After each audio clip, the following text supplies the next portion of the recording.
Oh. Welcome to Grind Time, the Game Informer RPG live show. I'm your host, Kimberly Wallace. And with me today, I have reviews editor, Joe Juba. Hey! Joe will be taking your questions on the computer, letting me know what you guys are saying. I'm under Kim's name, though. It's... Yeah. Yeah, don't confuse whatever he's saying for what I am. We have very different opinions on things. I'm your host. Also with me is our special guest, John McCarroll, editor-in-chief of RPGFan. Hello. Actually used to write for RPGFan before I joined up with Game Informer. And in the control room, we have none other than Jason A. Striker, the man who makes this all possible. So give him a little round of applause, please. I'm in a booth, but hopefully you guys can hear me okay, and hopefully the stream's going to hold up. If you guys do have any issues with the stream, let me know in chat. I'll see what I can do for you.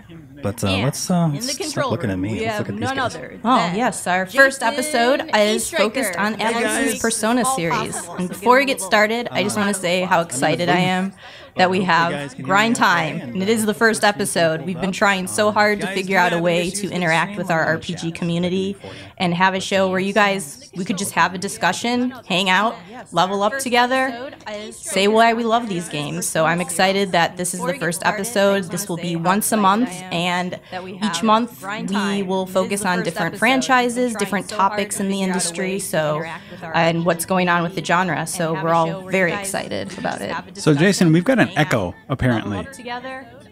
Say why we love these. Jason's looking into it, everyone. Well, Jason looks into that. We are going to be starting with Persona 3. You know, what's funny about Persona 3 is it was actually 2007 that it hit the US, and we hadn't seen a Persona game since Eternal Punishment in 2000, so it was a pretty big gap. But what made people a little concerned with Persona 3 was the imagery. Obviously, there is the evokers to the head, which people thought Atlas might be promoting suicide, which was, as we all know, not the case. But we're going to start from the beginning because it has really cool cutscenes to start with. And we also didn't want to spoil anybody in case this is their first bout with the series. They're trying to see if this is something that they would like. We just thought, let's just go into it straight from the beginning. The echo's gone. Oh, awesome. Well, John will be playing as we chat, and we should just probably get started. Alrighty. So now you'd mentioned the whole suicide thing on this. Wasn't there? Was that? I actually don't remember. Was this game even big enough to really rate controversy at that point when that happened? Did people notice? Was that a thing? Yeah, it was actually a thing. I actually wrote about it. I had that Perfecting Persona story that I wrote, that feature. Actually, you can find it on the website, and Atlas actually commented that it was to people a big deal that they thought that they were promoting suicide, and it had a couple of news stories. And the thing, too, is we hadn't heard from Persona for a while, but the series has always had this, It deals with mature topics, but controversy kind of surrounding it. I mean, we didn't get Innocent Sin because of the Hitler references, as you know, and it's always kind of tried to push the limits. You know, it's dealt with religion, and people have not always been, even though it says it's a work of fiction. So, you know, I mean, all of the demons are kind of based off of historical figures in every major religion. Mm-hmm. You know, you have figures from Christian religions, figures from, the Hindu religion, from every which where. So it's not as if it's poking at any one thing. Yeah, yeah. It makes me feel super smart when I see some Persona name and I'm like, oh, I know where that's from. But yeah, anyway. So Kim, user B Great One wants to know is Persona 3, if you're not familiar with the series in general, is this actually a good place to start? Yeah, I would say it's a fine place to start. I would say Persona 4 is a little more newcomer friendly, just because there were some enhancements done to the battle system that you couldn't have control over your characters in Persona 3, which kind of wasn't the best because your AI was not the smartest, so they would just cast stuff that wasn't beneficial to you and drove you crazy, and Persona 4 actually fixed that. But personally, I like Persona 3. Oh gosh, I'm going to get so much hate for this. I'm a bigger Persona 3 fan than I am a Persona 4 fan. I think what it is this game hit during the PS2 2007, so a little bit towards the end. And at the time, it was like quantity over quality for RPGs. Like, we had so many, and it was a great time to be an RPG gamer, don't get me wrong, but I was getting burnt out, more of the same. And this was just like my breath of fresh air. Like, I fell in love with this cast. I fell in love with the social. This entry introduced social links, so I really got into those.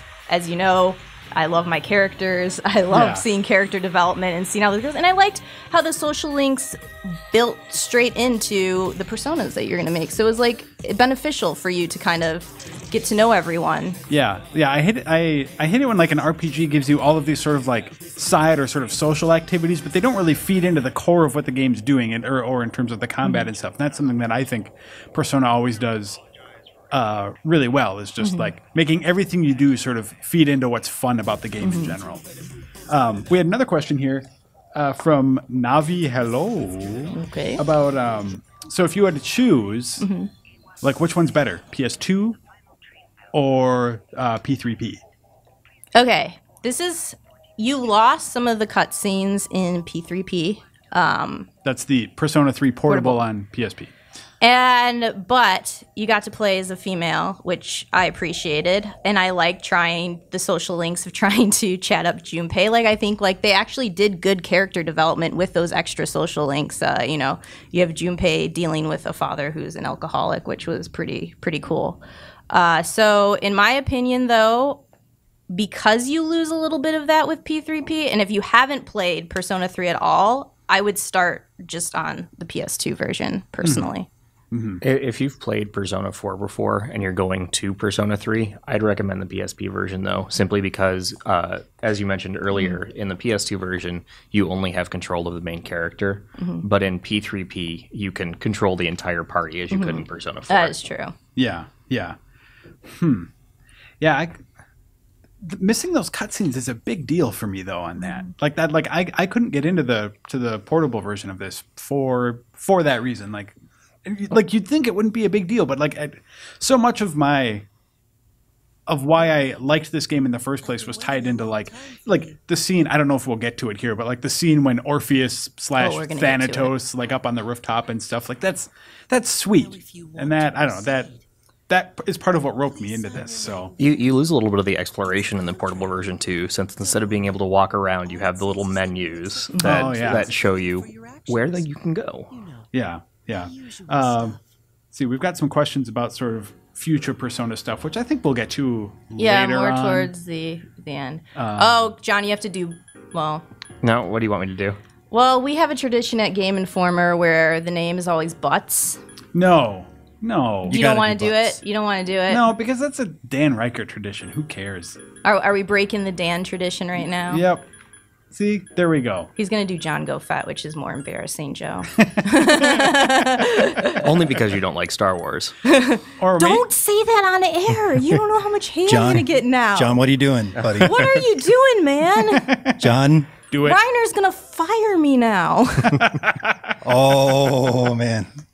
I'm sorry, everybody in chat. I'm sorry. This might be the last time you see me. He's new. But plug your ears and cover your eyes. Well, this isn't specifically Persona related, but since it is the first episode of Grind Time, which we focus all on RPGs, Zalkin90 wants to know, just like in general, what is it about this genre that you like so much? Like, why is RPGs your genre? You know, for me, I'm really into storytelling, and I think I like not even just regular storytelling, but the storytelling of the world, of the exploration of where you can go. I've just always been drawn. My grandpa influenced me a lot. He you know, in his old age, that's all he liked to play was RPGs because he wanted to keep his mind sharp. So I was always, when I grew up, just playing RPGs with him. And I always just had this like huge draw to them. Like there's just like, oh, there's a story going on. I remember I used to make him read everything to me, which would just like drive him crazy because I couldn't. At the time I was pretty young, and I just always like games like this. I connect so much more with this game because of those social links, because of that story. Like you get that question as an RPG gamer of like, is it gameplay or story? Like what type are you? And I will always say I can put up with not the best gameplay if the story is just amazing and the characters as well. So yeah, see,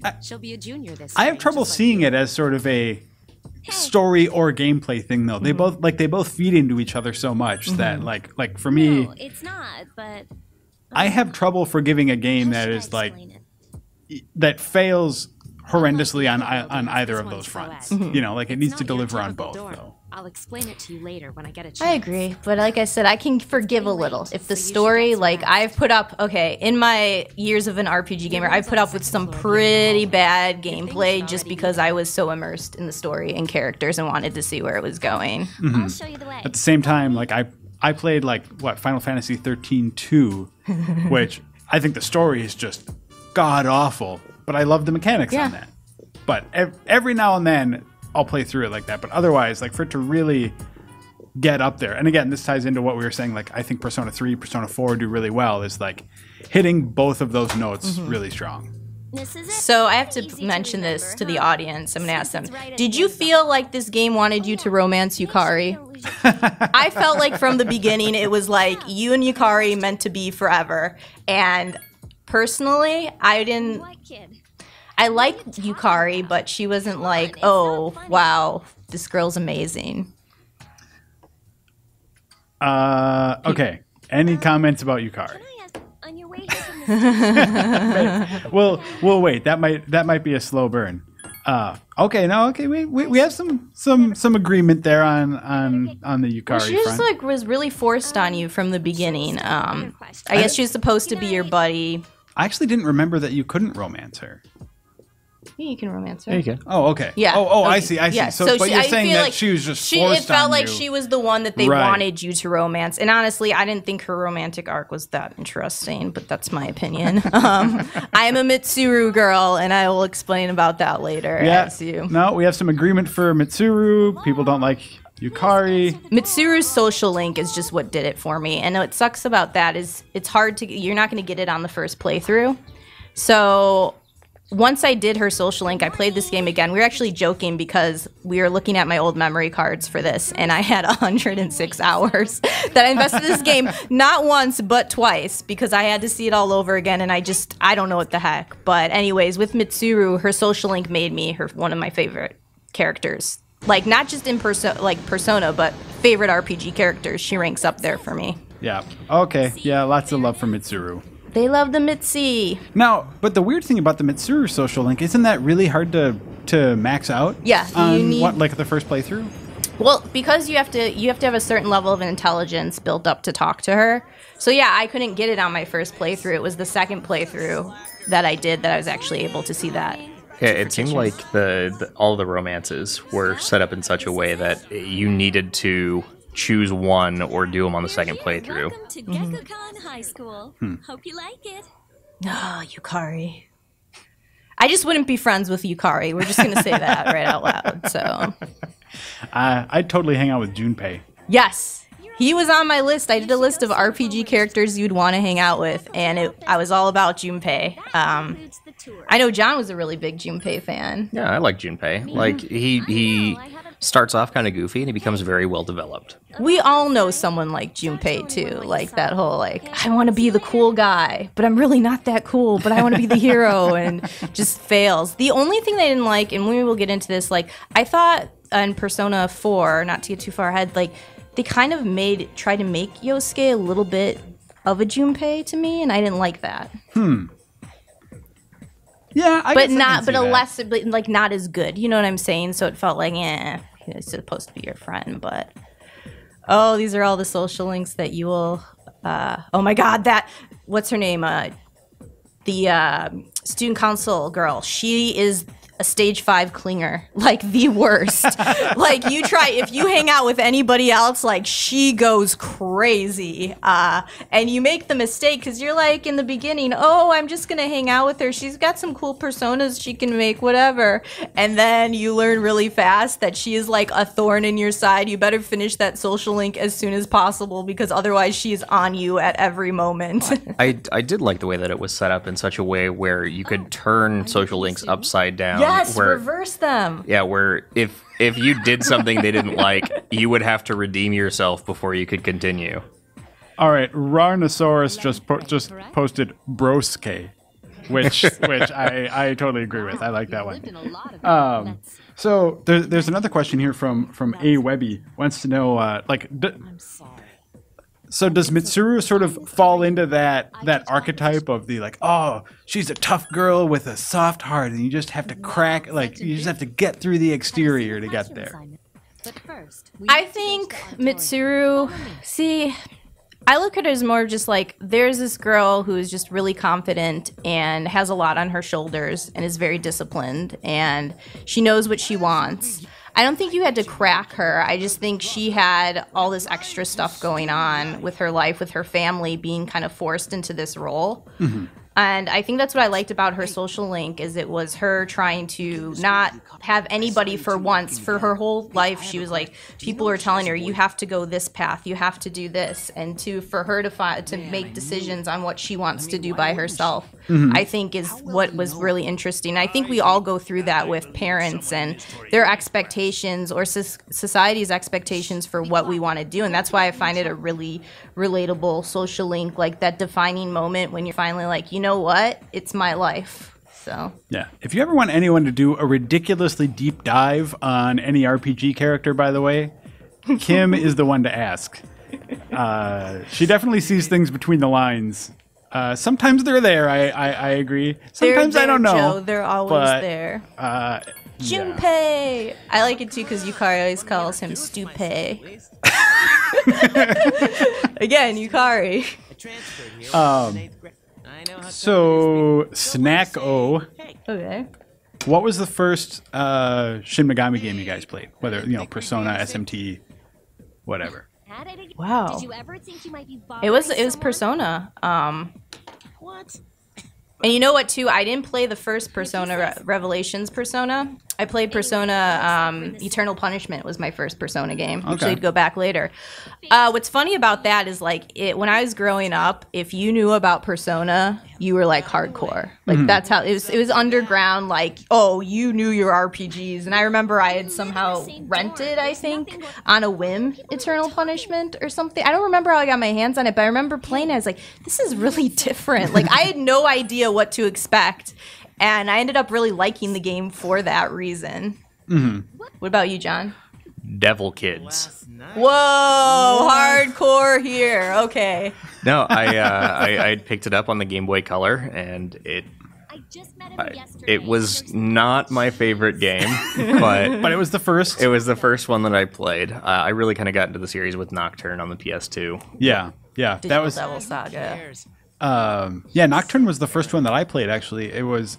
I loved playing RPGs. This is like really close to when I first started here, actually. I loved playing RPGs, and somehow I just like Persona just never really, or SMT had never really hit my radar yet. So then like Nocturne came out, and at first I really didn't like it because I was used to games like, take a game like Final Fantasy that has a much more, I'd say, traditional dramatic arc and character development and stuff like that. A lot more, fantasy oriented or something. So I was really turned off by Nocturne at first, just because of how like nonchalant the characters were after they like, oh, I haven't seen you since the apocalypse. What are you doing? It's like, what? Like, get some emotion in there. But yeah, over time, especially after playing Digital Devil Saga, I got a little more acclimated to their style of storytelling, I'd say. And what I love about SMT games, it's like, we're just going to kick your ass and kind of laugh at you as you go through. Like, they're definitely, I always have to prepare people sometimes going into something like Nocturne. Like, it's not going to be easy. Even like with SMT. You know, you and me were talking about this with the SMT4. You know, it's like you have to kind of know that you're going to get beat up a little bit and be okay with that. But something about that always just like, I love that challenge, and it just makes me even more like, I have to do this. I'm not, you see me all the time with that when we do review games. Yeah. I am not stopping until I will get this right now. So, and I know you like messing around with numbers and stuff, and yeah, that's actually one of the things about this series that I like simultaneously love and makes me very nervous is that like I'm very optimization minded, which is probably why I love RPGs in general, I think. But so on a game like this where you can have like multiple social links available at the same time or something, and you don't really have a lot of guidance as to like, this is the one you should pursue if you want to well, we'll get to this in like P4 a little later, but like Nanako's social link does not come up that often. So when it's available, you really need to jump on that if you want to get that whole arcana like jumped up. But if you don't know it's there, like why do you ignore sports practice or don't hang out with Chie or something like that instead? You know, it makes me super nervous. I want to do the best. you can't be friends with everybody at every moment. Choices, Joe. Tough choices. You should be able to. Well, that's what I love about this too, and it's something that they kind of fixed in later in Persona 4 was like you can romance multiple people, and I think in Golden was when they first was that. Did they do it in the regular Persona 4? I can't remember, where girls were actually getting mad. I remember it was something that I saw in Golden where they'd be like, "What you doing, buddy?" But this, I just totally was, I let my character romance as many people as possible. And in reality, I feel bad about that, but I really wanted to see all these social links. Like the Bookworms one with the old couple, that social link right there is a heartbreaker. The Sun social link in Persona 3 is my favorite. That's What the one's guy. that? That's the guy who's dying and he's trying to write a book, and it's really eye-opening. I actually wrote a piece for it on the website. It's one of my moments because it's just really profound, and just the turn it takes. At first you don't like him. He's sick. He doesn't want to deal with you, and then all of a sudden he opens up and you find more out about him. And I just think it's a really well done social link. Mm-hmm. I think also the child whose parents are going through divorce. Oh my gosh, so much heartbreak, Joe. Break my heart. Is the stepmom, is that this one or 4? I don't remember. Stepmom is Speaking. this one. I think it's this one. Yeah. Yeah. Is there anything? So Zalkin asks again, or a different question now. What? So in JRPG, J stands for Japanese, but like in how do you see that as manifesting in the gameplay? Like when you pick up a game, apart from the fact that it's from Japan, what distinguishes this as like a JRPG versus an RPG?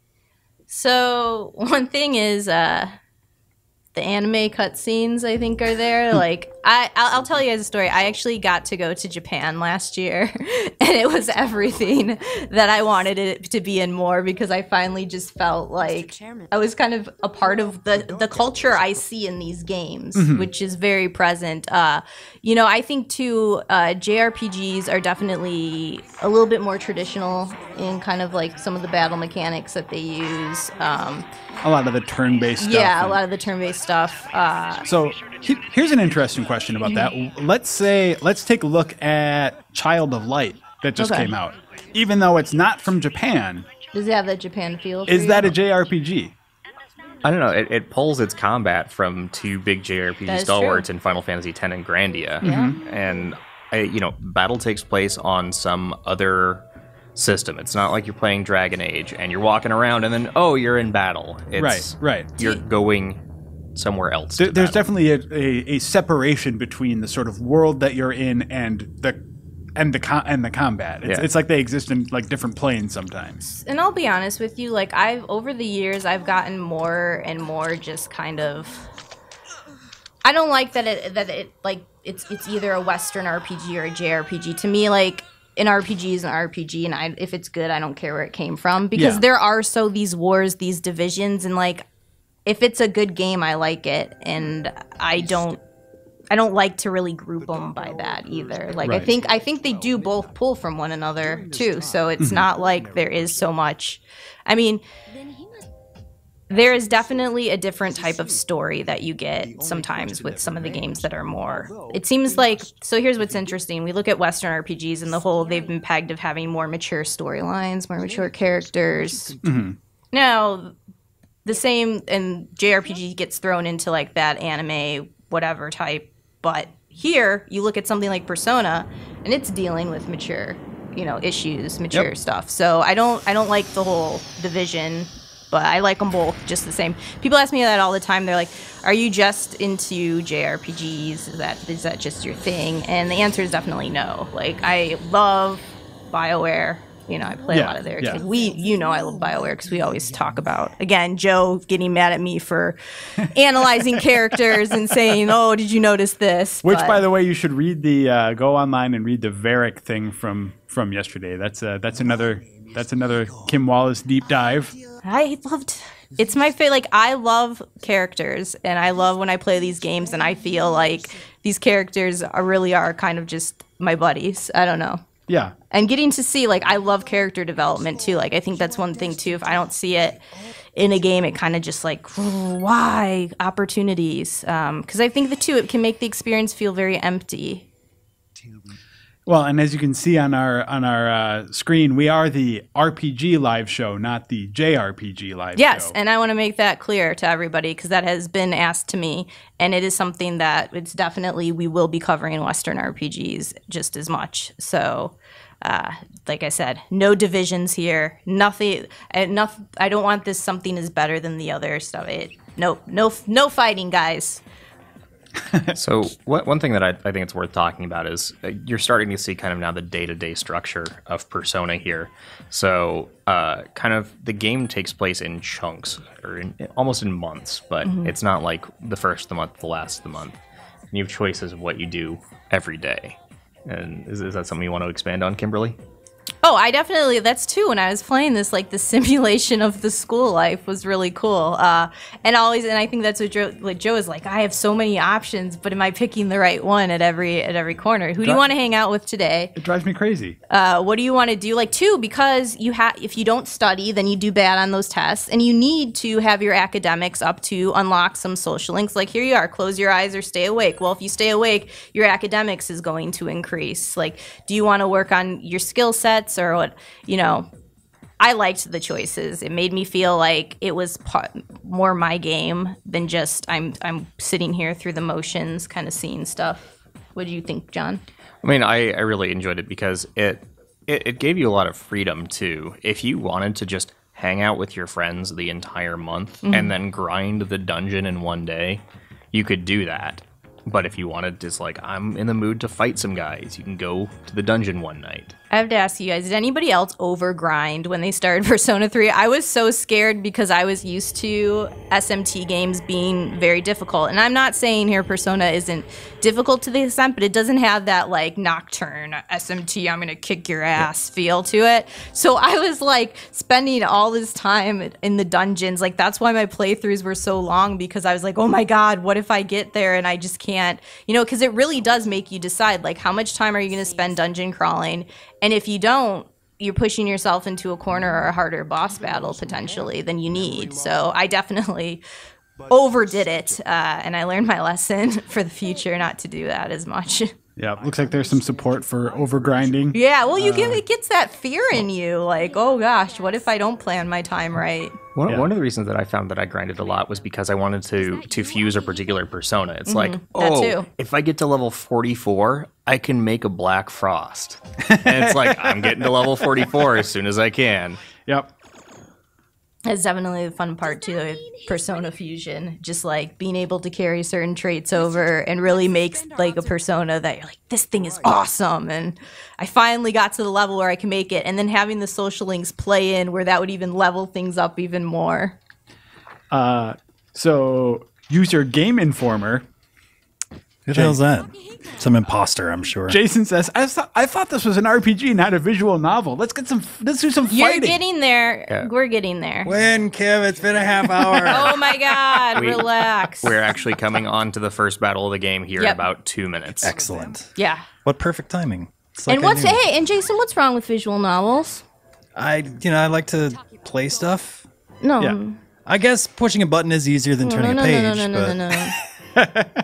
No. However you Some like of my it. favorite games are visual novels. It's not, Yeah, it's but not, this it's not a isn't- game, Kim. This isn't It's a game like Yeah, no. Danganronpa. Oh, okay. All right. We better stop fighting. We're both pretty. Let's just take a deep breath here. So Stealth wants to know, do you play like strategy RPGs? I love Fire Emblem. Okay. Don't even get me. I have like this weird. Oh, because that's a super character. That's another like super character oriented Right, one. but no, I liked the Disgaea series a lot. Like I played a bunch of those. I know there's something on the top of my head right now that I'm just blanking out on, so I apologize. But yeah, especially during the PS2 era, like we had a good amount where it was tactical RPGs and regular RPGs. So that was nice. Be careful. The one we're fighting isn't the one. Sorry, Mitsuru, I have to stop and listen to what she's saying. I suppose it's not a surprise, but here in the chat, there's also a lot of love for the visual novels. Yeah. That would be See, Jason? that would not be My as trolling exciting. backfired. Great. Yeah, that would not be as exciting of a I'll admit, like, you want to get, this is the scene we're going to get to that Joe was talking about earlier. That's pretty cool. Like I said, the Persona games, so here's what I'm going to say to people. They're a little slow to get started, especially Persona 4 at that. But it sets up the story in such an engaging way that I don't think it's like, if you can get through that, it is worth it. Yeah.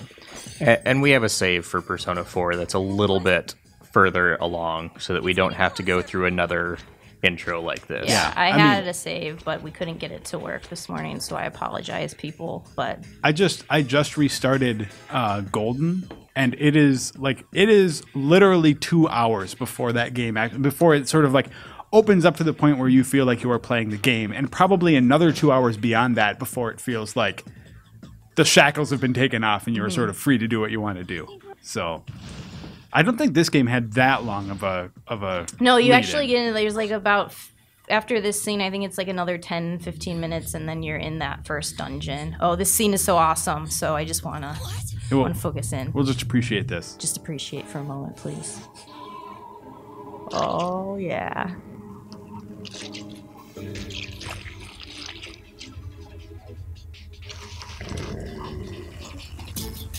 Oh.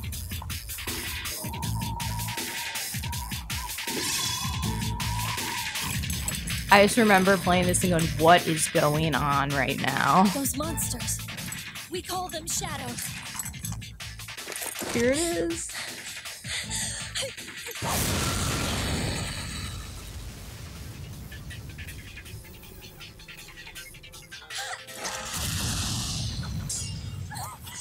Oh, Yukari. Now this is the moment I like where he's... All right, what are you gonna do, boy?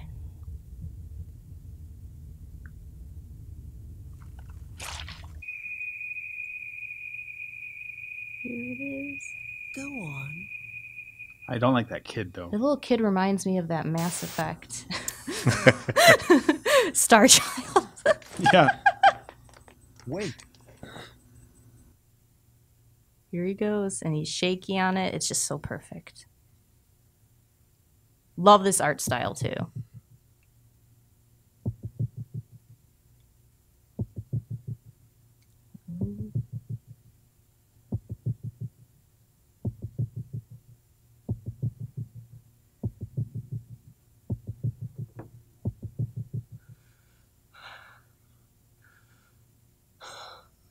Persona.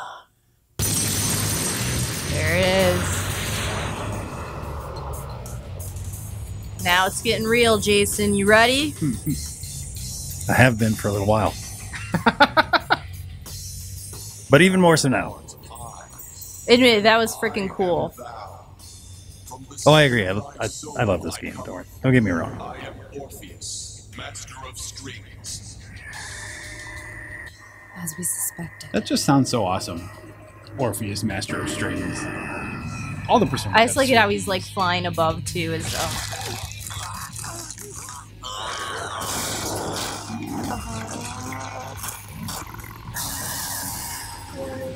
All right, we've got someone else in the stream who's like, yep, I need to start Persona 4 after all this. That's what we're here to do. I mean, introduce people to these franchises and also just like talk about our favorite moments and why they're so cool. That's why I'm really excited for doing more episodes of this show.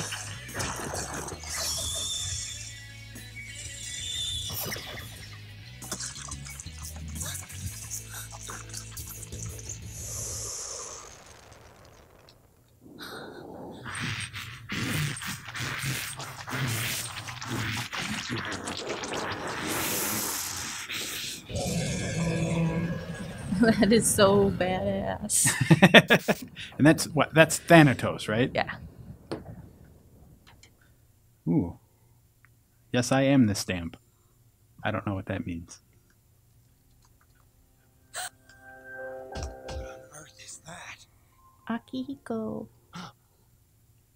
That guy just drove me nuts. He's not a particularly well-developed character. No, he's not at all.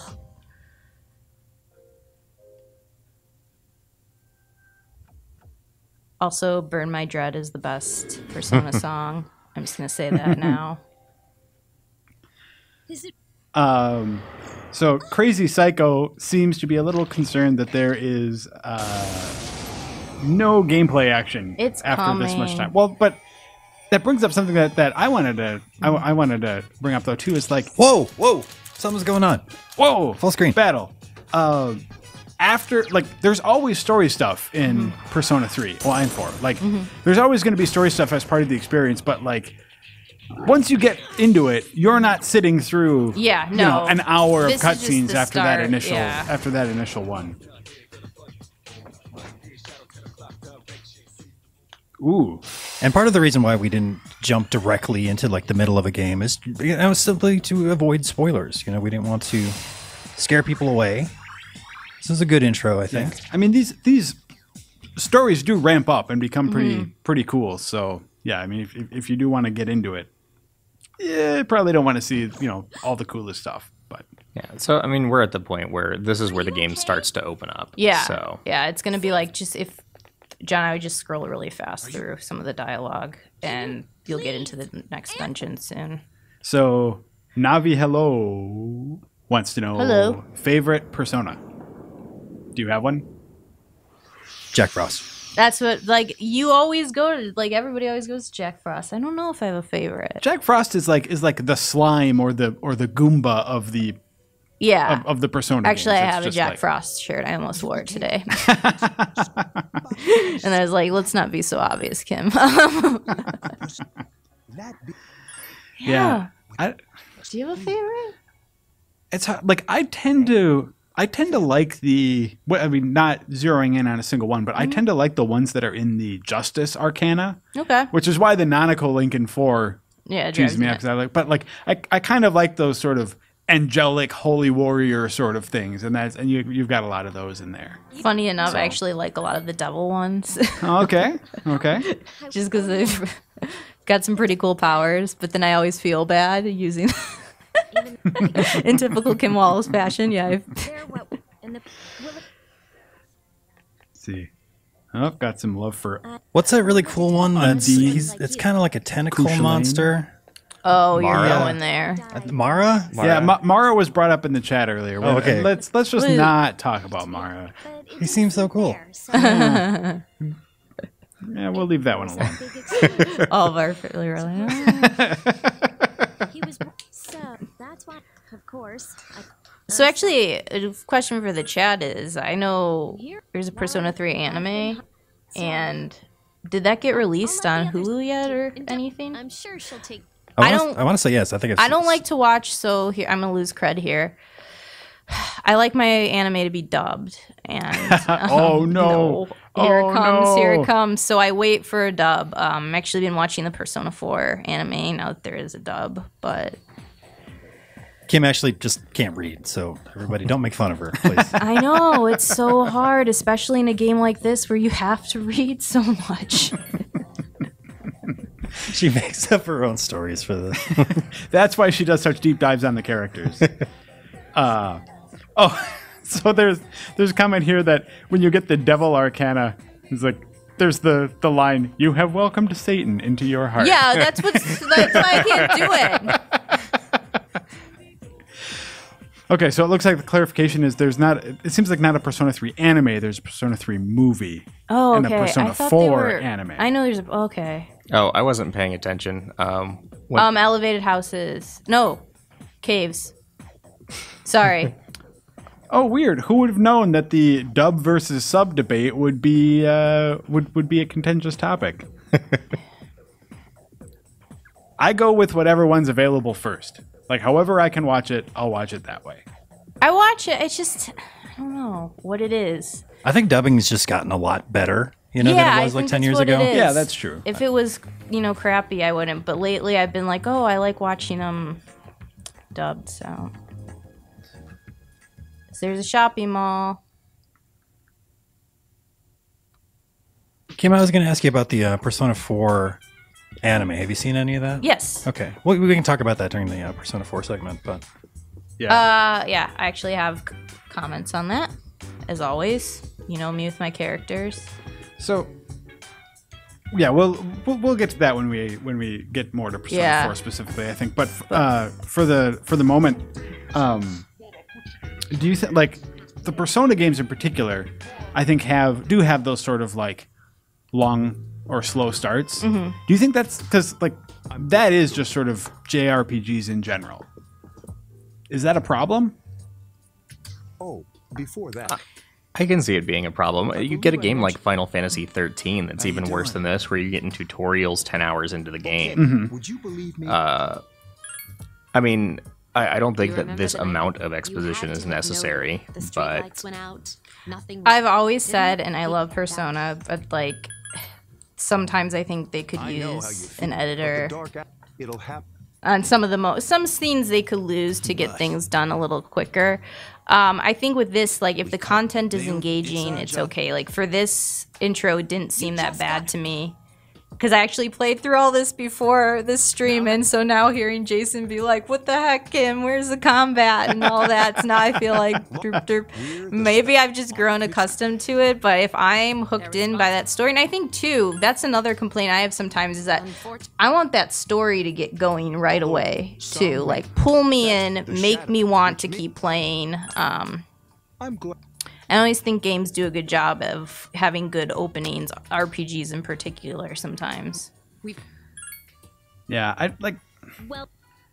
I understand that because these games are playing the long game, they want you invested for like 60 hours, that they put some time at the beginning to sort of, lay the groundwork for some of those relationships. And while I think that's good for what the game eventually becomes, I think it is a lot to ask someone to invest that kind of time up front before the game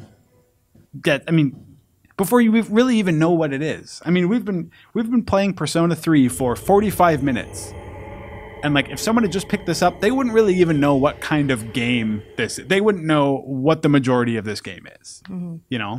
So I mean, I think that can be a problem, but I think if you go into it knowing what to expect, and if you're, basically if you buy into it from the beginning, then it's fine. Yeah. I remembered. I think it maybe does speak a little bit to why JRPGs has sort of been on the decline a little bit in the last few years, I'd say, in terms of just mainstream popularity. I mean, Final Fantasy used to be a much bigger deal than it is, I think. Okay. Well, 13 didn't exactly help that. That's part of the problem. Mm-hmm. The Holy Ghost. So what exactly is the story? What's the story with the story? That is actually a fair question. Story, Morning Glory? If people have been watching the chat or listening to us, maybe they haven't been reading. Like, what's happening? Can you come down here? So there's this there's the midnight hour where time stops, where people turn into coffins, but there are special users that we see right here who are able, hey, Junpei's joining because he can use an evoker. So during this time, like I said, time stops for everybody else. It is a hidden hour in between. And what happens is shadows come out. And so they're trying to figure out what the heck is going on with these shadows. Why are these shadows are obviously, you know, bad forces, whatever. How do we stop this? Why is this happening? And so it's kind of a mystery to, like, you know, them to figure out as they go along. Persona 4 has more of an even bigger mystery angle because people are showing up, you know, we get in this more, but showing up dead, and they're trying to investigate, like, why was this person killed? What happened here? This is more like, why is all this happening? And why are we blessed kind of with this weird, you know, power that we don't even necessarily maybe want? But yeah, it's definitely like this part life sim, like as we were saying. So if you like stuff like that, it's perfect. I think we're going to get into that dungeon soon. I did have, like I said, I had a save to bypass. It just didn't work. So here's lunchtime. Yukari's going to say, guys, let's talk. There she is. Oh, yeah. Don't forget about the Tartarus stuff. Oh, we haven't gotten there yet. Yeah, Right. that's what we're about to get to. So Tartarus, which everybody jokes sounds like a brand of toothpaste, but it's their school turns into the Tartarus in the dark hour. And it is you dungeon crawl up a bunch of floors, and there are bosses. And that's when you get to kind of mess around with your personas and fusion with Igor. That was kind of one thing that they improved on in the Persona 4 versus this, is that it's not just one dungeon in Persona 4. Literally, you spend all of your time in Tartarus if you're doing the dungeon. Well, yeah, and it doesn't help that they're randomly generated floors also. So there's just not a lot of like deliberate design to the dungeon and stuff. So it does get pretty grindy. Yeah, and Persona 4 got better with that too, because it's not like Persona 3 where oftentimes you'll start in the dungeon, open the first door, and there's the stairs to the next floor. Right, right. Yeah, that's what I hope going into 5, they kind of keep on what they learned with Persona 4. But I even think with Persona 4, the dungeons could be a little more, like... Starting tonight. Don't get me wrong, those were some extravagant dungeons in Persona 4 with, like, the bathhouse and Risei's little striptease stuff. But I want crazier, wilder, I want the difference.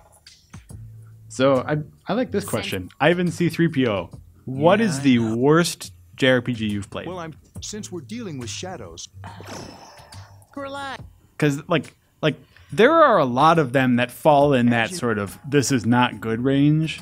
But in my mind, there are only a handful that I've played that fall into that like this is terrible range. Was it Unlimited Saga? Is always. See, I think that's what I was going for. That's like everybody's That's everyone's go-to pick.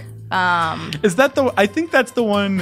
That's like the PS2 remake of an older version. That's Romancing Saga. Okay, then it's Romancing Saga for me, where like the characters just look like these ghoulish, out of proportion dolls with dead eyes, and like it's just oh god, it's terrible. Hey, we're getting into Tartarus, people! Oh. Unlimited Saga has the opposite problem in Persona, where it just kind of dumps you into this game and doesn't explain how it works. Yeah,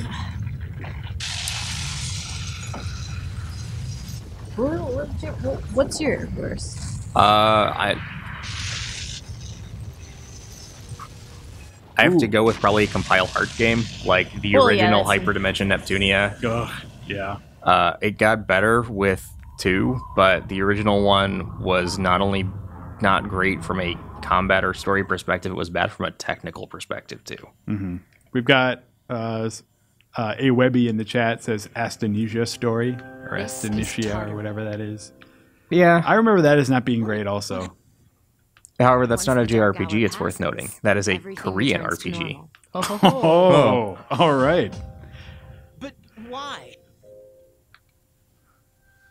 Not a lot of love for Resonance of Fate. No. Which, man, I miss Tri-Ace. When they were good. Yeah. Tri-Ace just made some great stuff back in the day. Their games were broken, but in all the right ways. It was like, do I want to do something completely insane? Yes, I will play this Tri-Ace game. I mean, I remember even that the 360 Infinite Undiscovery, which no one liked except me, apparently. Like, I liked that. Joe, I've tried to play that game a few times, and I was just not a fan. Yeah, I've tried to go back to it a few times, And you can't. And I couldn't. Here we are, guys. All right, 51 minutes in, and we're at the dungeon. Hey, we had one combat sequence. It's just as cool. Someone doesn't like Enchanted Arms. That's a good one. Another actually. bad one. That was like an early PS3. I think I reviewed that. Oh, it was early 360. And then it was ported to PS3. Oh, it was ported to Yep. PS3, which even worse. Okay, yeah. So you two didn't. Gosh. Let's see. That's we're also going to.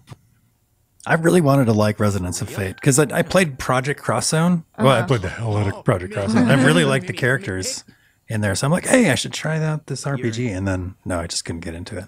I tried it too. I actually remember at the time. This is back when I was writing for RPGFan, and I was going to be the one to review it. And I remember I tried it for a couple hours, and I was like, nope, nope, I'm not. I just don't think this is for me. And that's fine too. I wish that had been instead like Valkyrie Profile 3. Oh man, that's what I think about. Or this is off topic a little bit, but like Final Fantasy or Lightning Returns, Final Fantasy 13 was to me. That game was like a new Valkyrie Profile, except without Lenneth in the main role. Like so much of that was like the weird. Well, yeah, like I a little bit story wise, I like the Valkyrie Profile gameplay. More than I like the story. I think.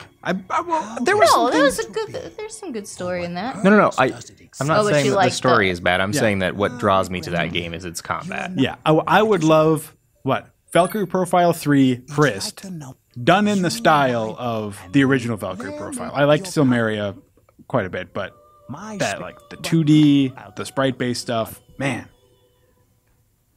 I miss that. That's just that series that's dead now. Valkyrie Profile is dead. And Shadow Hearts, we miss. That's dead. Yeah. God. Xenosaga. Are you all right? I do love that to them. He's just come and stood in the corner and staring at this. Yeah, they're nothing because they can't see the door. Huh? All right, let's do a debate. Who is about like a more badass main character, P3's main or P4?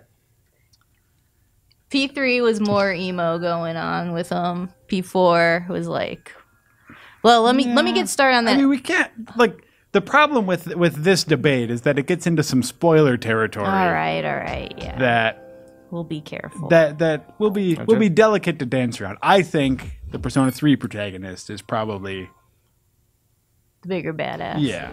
Here you go, guys. Block 1. So you go. All right, it's time to go to Persona 4. Yep. Cool. Is that like this creepy vibe that I like too in this? So you never knew what was coming around the corner with the monsters. Wait. It's my Persona. I'd like to. All right, here's another one. Persona is a very character-based series. Out of all the RPG series that you've played, which one has the worst? What is the worst RPG character? Hope. From Final Fantasy 13. Let me. I've got two that I can lead off with. What do you guys think? I can't choose between these two. One of them is Jansen from Lost Odyssey. Oh yeah, he's pretty bad. I cannot stand that guy. Like that. The weirdest thing about him to me was how he is just constantly coming on to every like female in the party. He's just sexually harassing everyone he can see, and you're supposed to find it like funny or endearing rather than, I don't know. He's just super lame. And the other one for me is I don't know if a lot of people played this one, but Star Ocean 4 has Limo. She's the one who talks like this, Kay. Awful. Like, my jaw dropped. She was so bad. And people are defending Jansen, for Pete's sake. There's no defense for Jansen. I will not hear it. I had another one, Saki from Art Nelco 3. Okay. Is insufferable. Like, she pretends she's a cat. Like, she's so dependent. Talks like a baby. Like, I don't have the patience for that stuff. Yeah. Now, here's a question that I have. What's worse? A character that has, like, a presence, but it's not a good presence? Or a character like, say, any character from Chrono Cross that is just non-existent if it's not the main character or one of the few, support characters? Yeah. I don't know. I guess that is an interesting question because, like, normally you'd say that even a bad impression is an impression. It's better than nothing. But, like, I don't know. I have a lot of fond memories of a lot of Chrono Cross characters that were technically nothing, but I just liked them in my party.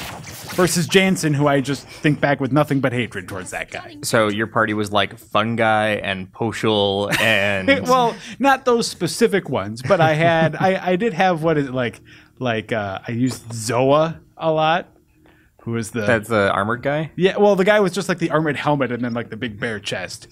I liked Glenn, who was... Glenn got a little bit of development, though. Yeah, I guess some of them did.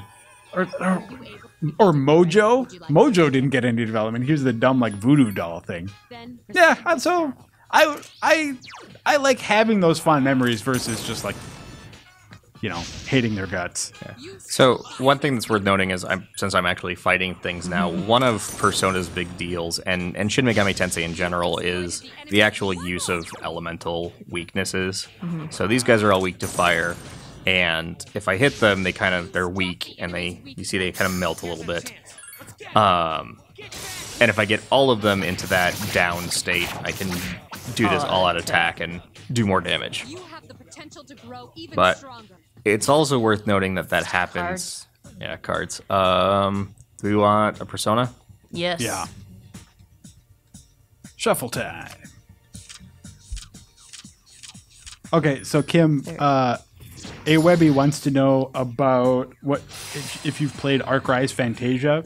Yes, actually, I like Arc-Rise Fantasia. And what specifically you thought about the voice acting? Oh, voice acting is horrible. Like, that's a game where it's like you have to go into it knowing that you have to ignore that voice acting. And you have to also know that the design looked like a bunch of Tails reject characters. But I thought I really liked the battle system in that. That was one, and if you kept playing on, it had some pretty cool plot twists, if I remember correctly, which made me like it. I also I think what I appreciate with Arc-Rise is anytime you can take a turn-based battle system and make it fun and kind of have your own spin on it, because I remember that's what playing it. I liked. So, yeah. Let's talk about something just happened here, because Gil Means Joy here in the chat brought out that the all-out attack is just an awesome RPG mechanic, which we didn't use right now. But how talk about that a little bit. Well, what does that do? What are the advantages of that in Persona? If you get them all down with the enemy, when you exploit all the weaknesses, there we go. Yeah, you get the whole big. So it hits everybody, but it's worth noting that it's a physical attack. So sometimes it's not what you want to do if you've got an enemy that's strong against physical. Mm-hmm. Let's see, we've got that Persona. You want more experience, I would think. Well, was that one or that one? I wasn't paying attention. You got monies. I always use some more money, buy some noodles, Yes, my skill level has increased. I'm so hungry. Oh, I got Cheez-Its. Good. So, as Kimberly mentioned at the beginning, as you can see, I'm only controlling the one character. If my turn goes beyond my main character, it's the AI that's taking control. I can make them split up. I never used the split up command. I used it sometimes because they bring me treasures that I didn't have to look for, but I didn't use it until they were strong. I remember, because I'm like, I don't know if I can trust these kids on their own. It's, again, I have control issues, so. So what are you guys' thoughts? This one uses, Persona in general uses the whole silent protagonist thing. Yeah. I don't mind that. I think sometimes it's better to have a silent protagonist in it. People ask me that question too. They're like, is it weird because they kind of want you to fill a role and you're a girl? And I've just never really thought of it that way either. Like, I've just been like, oh, that's cool. Like, I'm controlling this guy. This is, you know. I think if you gave this character... So that's actually... All right, I didn't want to get into Persona 4 anime, but Persona 4 anime does give the main character a personality, and I really don't like it. And it's different from how I envisioned this character a bit, and it throws me off. It's very jarring. So I think for the Persona games, it works well that they are silent, because when Yu opens his mouth in Persona 4, I don't always like what he has to say. So yeah, kind of ruin the character for me. I mean, even if you do make them a character for like an anime or something, you still just kind of have to make them the strong silent type, right? Because otherwise, because like that's just kind of who they are inevitably based on the dialogue options that you're given. Well, in Persona 4, he actually has like a personality. Right. Well, yeah, that's what I'm saying. Strong, silent, So maybe that's kind of a mistake. Yeah. Oh yeah. I mean, I think it works in a game like this because you're not watching things unfold around you. You're a part of them. You know, you go back to a game like Chrono Trigger, and kind of things are unfolding around you. Chrono is nothing more than an avatar. We kicked. Damn. So, what about Persona versus SMT? But I'm at this rate. Because this is actually a good thing to bring up anyway, because there's some confusing messaging in terms of like what's SMT, what's Persona, like how does that break? Can you sort of run through that quick? Is there a quick way to do it? I can take this one. You can do it quicker than I can. Oh, okay. I'll get rambly. So there's really only a few games in Japan that are actually Shin Megami Tensei. You got 1, 2, if 9, which 9 is not the number 9, but it's 9. Nocturne, Nocturne Maniacs, and 4. Everything else is kind of a standalone series. So this in Japan is just called Persona 3. But Atlas USA, to kind of build up brand recognition, has put the Atlas USA or the Shin Megami Tensei name on everything. Yeah, because I mean, there was a time during the PS2 era when they were trying to sort of turn it into a Final Fantasy in terms of being, or Dragon Quest in terms of like being a recognizable franchise. I don't know if that ever quite took off for them. And I think that honestly, Persona is now better known than the Shin Megami Tensei name. Oh, I'd agree with that, absolutely. Yeah. I think it's more fun too. But so this is how you fuse personas. We're actually going to. You would just go through that, you know. So we can make. Yeah, we'll something. make this since we're. And then swapping. we're gonna switch over to Persona 4 Golden, which we bypassed the chunk of the beginning that Joe has said is like 2 hours long. Yeah. So this won't be as much stories. Do you need to stay for anything? I think we can just jank it. Yeah. Well, in the interim, we should do a little giveaway. Yeah. We have a giveaway. We have something to give away. Where is that? Where did it go? There it is. Got it? So we have here, where am I showing this to? Camera There we go. right over there. Yeah, so we have the Udon Entertainment Persona 3 design book.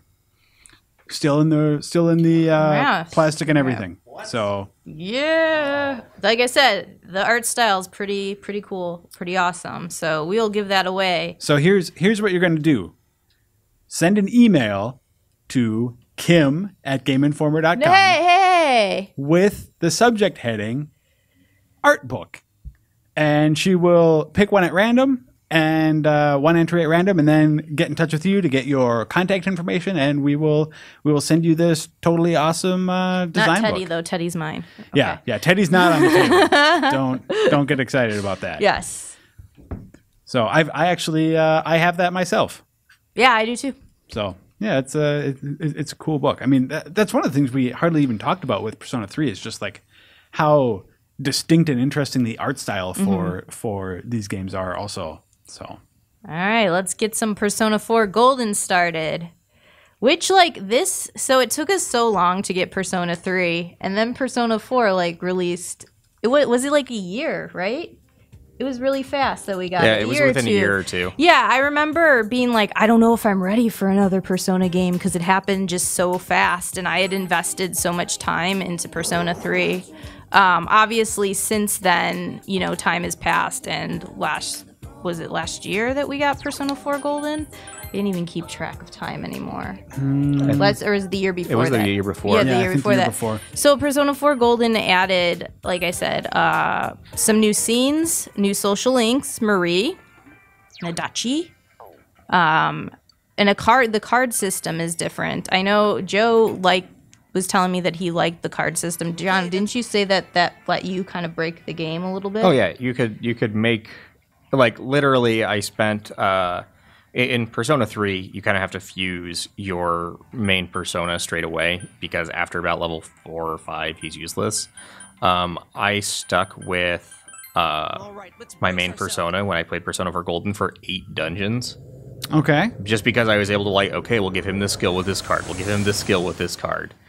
And it kind of took some of the fun out of it for me.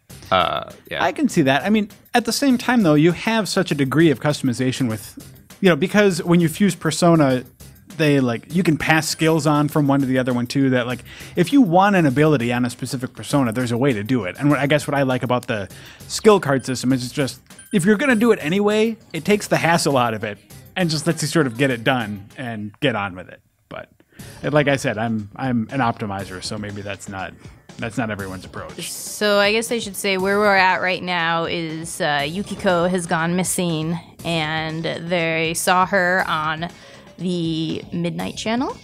And when they see someone on the Midnight Channel, it usually is not a good thing. It usually means that they might perish. So they are desperately trying to find her.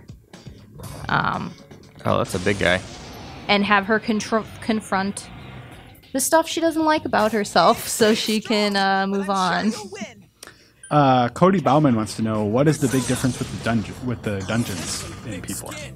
So P4's dungeons have a lot more personality, and as you go on, like, each character, you'll learn more about each character. Like, for Yukiko's dungeon right now, like, everybody treats her like she is, like, such a gorgeous woman. Everybody wants to date her, So it kind of ties in with, like, everybody wanting to marry her, this, like, princess, like, appeal. As you go on, there's a good thing with like Rise, like, she is vain and she's an actress, pop star, or whatever. Yeah. I mean, and you have kids or issues that come up with relation to, like, just other adolescent problems. There's some coming to grips with, like, sexual identity and stuff like that. Yeah, too, and there's, like, which is not a common video game. Yeah, you have like all these dungeons that fit into the issues that the characters are dealing with deep down, which was different because in Persona 3 you were just climbing up the Tartarus, which had, like, the floors would look a little bit different, but not really too much, as you got through certain levels. So for this, the dungeons had more personality to them that meshed well with what the characters were going through, which was nice. There's even, like, a cool, like, video game dungeon that you go through. It's, like, pretty awesome. So they definitely upped the dungeons. It's still a dungeon crawler. Like, that's just, if you're not into dungeon crawling, it's going to be hard for you to get into the Persona series. But what I would say is I don't love dungeon crawlers myself, and I love Persona just because of the balance that it has with the social activities, and it makes the dungeon crawling worth it for me. That's how I've always felt about it. Without on the dungeon topic too, without getting into too spoilery stuff, Raranosaurus wants to know: do you think the stuff with Kanji was handled well, or is it Kanji? Kanji. He's the bathhouse, the bathhouse dungeon. I felt they did a good job with it. Like, honestly, it's not a topic that gets, and there's still debate. Like, people debate over that all the time. Like, is he, isn't he? And I think it was more like an identity issue with being like, I like things that are considered like, something that females like sewing. And what does that mean for me as a guy who's supposed to be all manly? And so I actually thought it was handled all right. sometimes I get mad at games because I'm like, you either go there or you don't. And so some part of it felt like they didn't quite commit to the angle that would have been more interesting, but at the same time, baby steps too, in terms of like the way you sort of integrate that. I mean, it's definitely a more mature theme than you'd see in something like a Final Fantasy or something too. So, and that's, I mean, just in general, that's something I've always really admired about the Persona games is just the way, like, you know, your students who are like fighting all these demons and stuff, but really it's sort of I like the metaphorical connection of just like also just dealing with the problems that kids have to deal with. I mean, Kim, you know, Buffy the Vampire Slayer does a very similar thing. You know, it's just like taking sort of normal problems and externalizing them in a form that can be fought and hit with a sword. And that's what I thought they were trying to do with Kenji. Is it's just like he just thought, well, maybe am I or am I not? And that, I think that was more of what he was trying to figure out with the game than it to make, you know, any other statement based on it. So yeah, it's a hard question to answer because I felt it was handled fine. You know, would I like to maybe see like a character, you know, completely take that angle with, you know, the whole struggle of sexuality? Yeah, I think that'd be really cool to see explored. But we've got user Atlas Prime. Would that be John? Oh yes, that is John Harden is in the chat. Hey John. He is the PR manager for Atlas. Tuning in on an old release even. Can I answer that question? Oh yeah, whatever you want. Angel is better than Buffy. Booyah. Booyah? Booyah. Oh man. I've changed it from Hala to Bula. To what? Bula. Booyah! Wow. So there's something funny. I thought Snacko in the chat again wants to know. Tell the story behind that sweatshirt because apparently you get it in a creepy way. Yeah, so the way that this game introduces costumes to you is you go home one night and you get a phone call from your homeroom teacher, and he's like, "Come to the gas station, I have something for you." and it is this school uniform. This is the homeroom teacher who's always accusing you of like picking up, like only joining clubs to pick up girls and stuff too, right? Yeah. Oh yeah. And he's kind of a perv himself. Yeah. So what did you, I want to ask the chat, like for people who played Persona 4, what did you, when you went to play Golden, like how'd you feel about the new social links, the new scenes and content and all that? Now this game was based on the fighting game, right? Quiet you. Jason has a lot of experience with the fighting game. Let's see. John says, meeting your homeroom teacher at a gas station at midnight. Totally legit. Yeah, it's... Do you know what I liked, about this, like, now that I think about it, too, is, like, Persona 4, so Persona 3 was very urban, and Persona 4 is more rural, and I liked how they built up with your main character, the family, with Nanako and Dojima. Like, that was really cool and different, something you didn't get in Persona 3. And I like I said, I like that angle. And let's just talk about it straight. Nanako is the cutest child character out there. Somebody, like, if you have to ask me, like, Nanako or Clementine from Walking Dead, I don't know. Well, you just said Nanako is the cutest, if you had two of them, and you could only save one, who do you save? I don't know. You gotta save Nanako. Clementine can handle herself. That's what I'm thinking. Yeah. And I think Nanako is cuter than Clementine. Okay, I said it. You said her here, straight from me. Can Clementine sing that Juness song? Every day's great at your Juness. Get in touch with our products. I think it's cute too because, like, this poor Nanako is so by herself because her dad's working all the time, and then she, gets the main character Yu, and comes like her big brother. It's cute. I like it. Yeah, actually, on my replay of it, I got to that scene where she asks, like, are you an only child? And you can be like, nope. Oh, You're not, and you can be like, nope, I have a sister. It's you. She really likes that for some reason. Oh, someone brings up, what about Pearl from Ace Attorney, Kim? Oh, damn. Well, here's the thing. Here's what I'm going to say. Pearl and Clementine are growing up, and I have Nanako's kind of just staying the same age right now. So,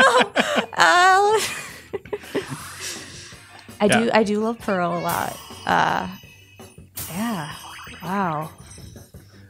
So we also haven't touched on, we've had a few questions about this. We haven't really touched on the music, which is oh my god, I was super different from your normal like sweeping orchestral thing that we normally get in. Well, that's what I'm saying. Games. Burn My Dread is freaking dance party all night long to that. That's from Persona 3. Persona 4 is really great music too. Like, I am not a Tim Turry with video game music. Like, I do not have it sitting there always like on my iPod, like listening up. But I always do keep the Persona tracks on.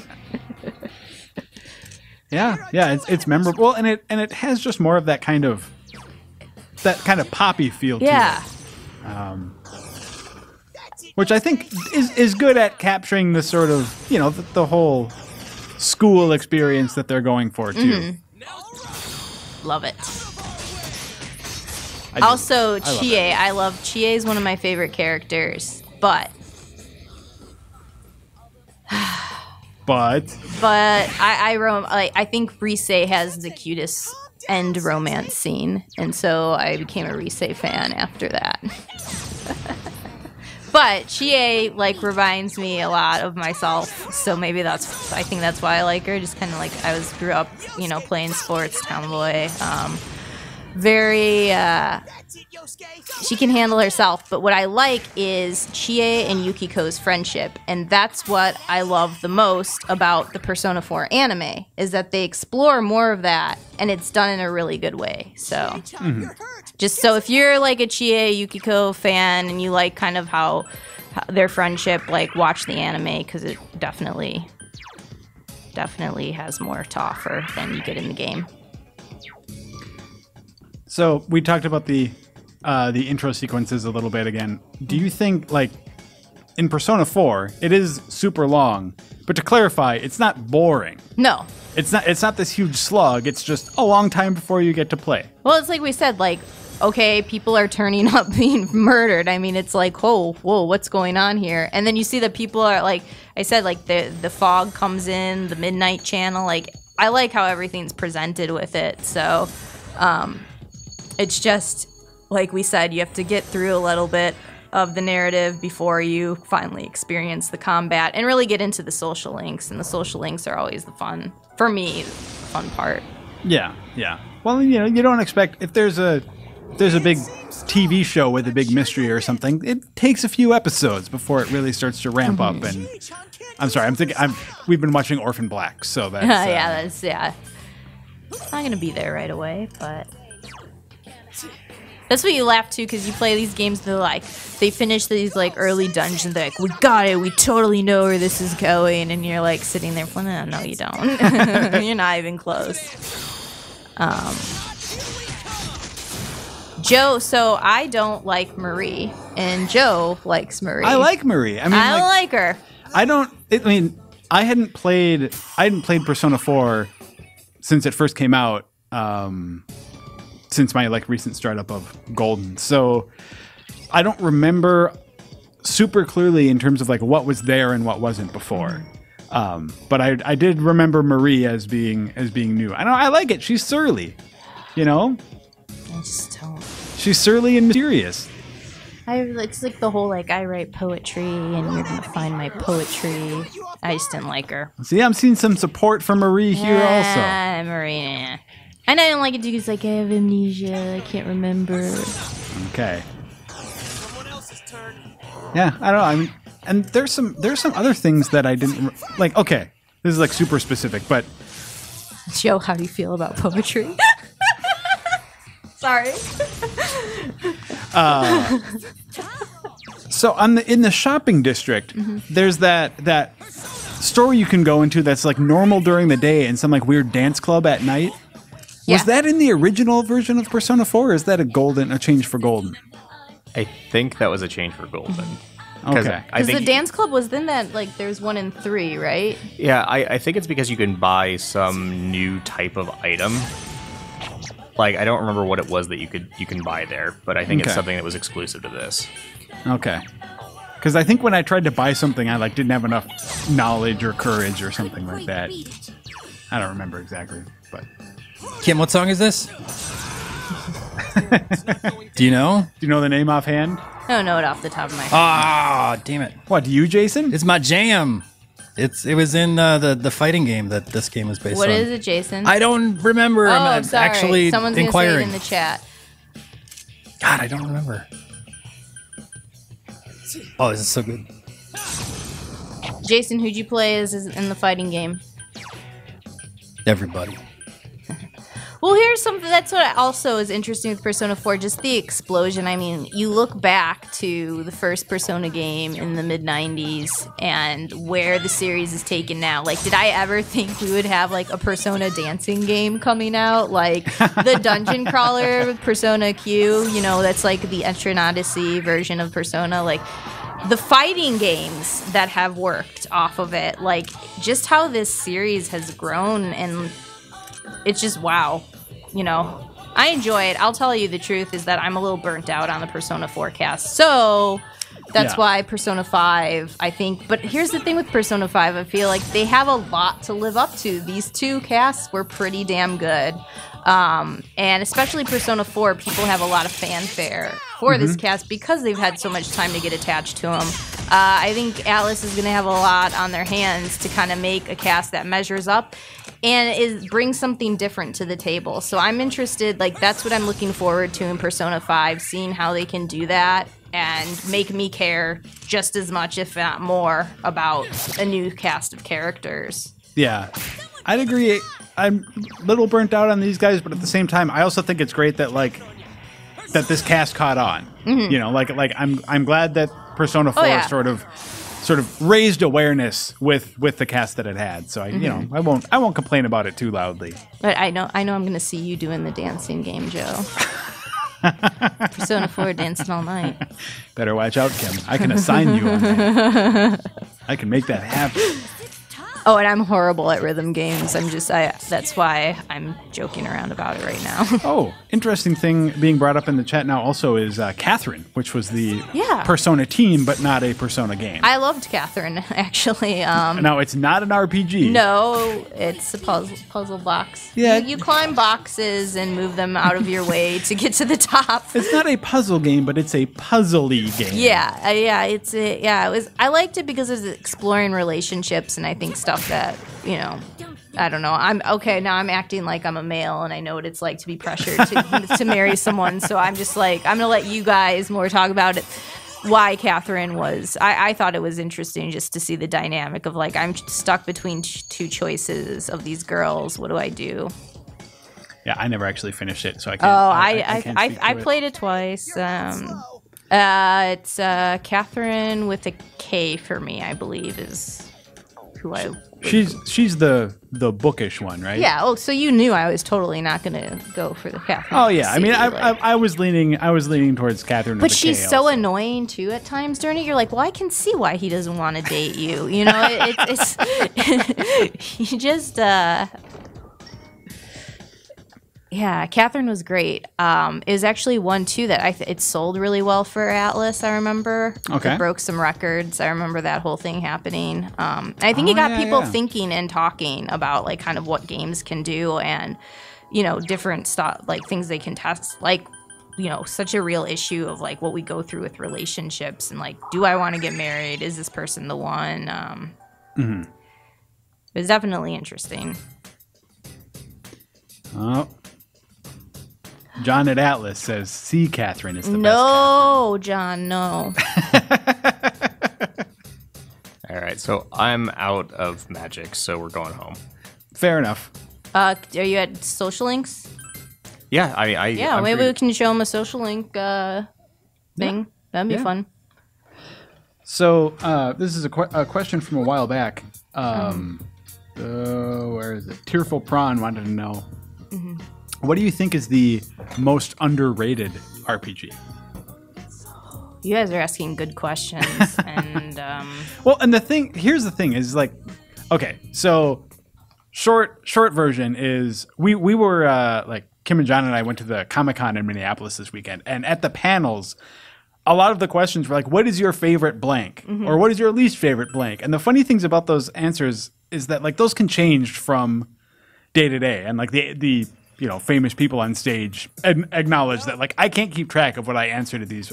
So like my answer for the most underrated RPG today might be completely different from what it is tomorrow. It's just sort of or like if you what's put on a my list mind, in front of me, like my answer would be totally different.